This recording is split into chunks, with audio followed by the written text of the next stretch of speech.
প্রকৃতির ক্ষুদ্র পরিশ্রমী শিল্পীরা মৌমাছির গল্প বাস্তবে মানব জীবনের সাথে অনেকটা সামঞ্জস্যপূর্ণ। ভোরের আলো ফোটার সাথে সাথেই জীবনের চাকা গলতে শুরু করে, মাঠে বনে, ফুলের বাগানে আর এই ছোট্ট কাঠের বাক্সের ভেতরে।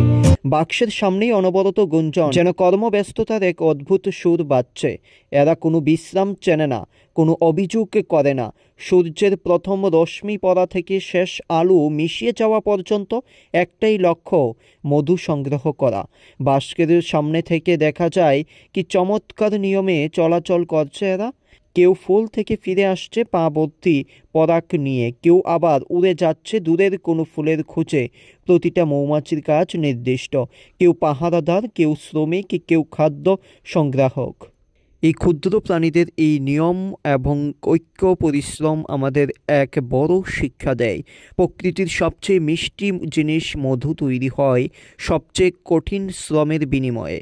তাদের এই অবিরাম গুঞ্জনে যেন লুকিয়ে আছে জীবনের এক বার্তা।